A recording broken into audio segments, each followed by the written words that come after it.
एक professional physiotherapist और doctor के लिए एक्यूरेट डायग्नोसिस की बुनियाद पोस्चर एनालिसिस है। अक्सर मस्कुलोस्केलेटल मसाइल की असली वजह पोस्चर के अलाइनमेंट में छुपी होती है। आज हम बात करेंगे कि आप क्लिनिकल सेटअप में एक मुकम्मल पोस्चर एनालिसिस कैसे कर सकते हैं। सबसे पहले बात आती है स्टैंडिंग पोस्चर की। स्टैंडिंग पोस्चर को हम तीन व्यूज में देखते हैं। एंटीरियर व्यू आ जाता है, पोस्टीरियर व्यू आ जाता है और लेटरल व्यू आ जाता है। एंटीरियर व्यू में आपने सामने से चेक करना होता है कि शोल्डर लेवल बराबर है, क्या पेल्विस में कोई टिल्ट तो नहीं आ रहा। फिर बात आती है लेटरल व्यू की। लेटरल व्यू में आपने प्लम लाइन को देखना होता है, जो एयरलोब से गुजरकर शोल्डर जॉइंट, हिप जॉइंट और फिर एंकल से थोड़ा सा सामने से गुजरती है।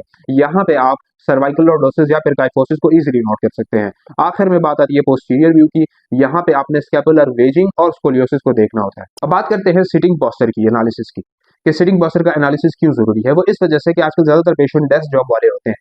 सीटिंग पोस्चर के एनालिसिस के दौरान आपने नोट करना है कि क्या पेशेंट का वेट दोनों साइड बोन्स यानी इसकी ट्यूबरोसिटी पर बराबर है। चेक करें कि पेशेंट फॉरवर्ड हेड पोस्चर या फिर स्लम्प स्पाइन तो नहीं है।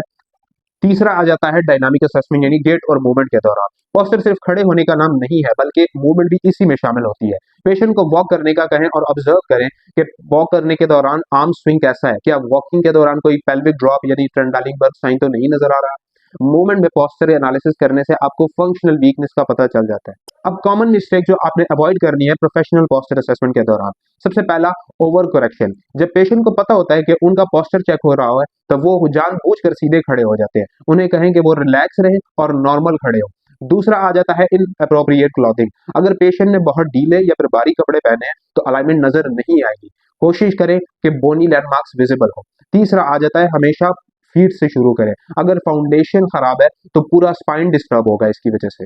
सबसे लास्ट में याद रखें, फिजियोथेरेपिस्ट सिर्फ दर्द का इलाज नहीं करते, बल्कि हम कंडीशन की कॉज के ऊपर काम करते हैं।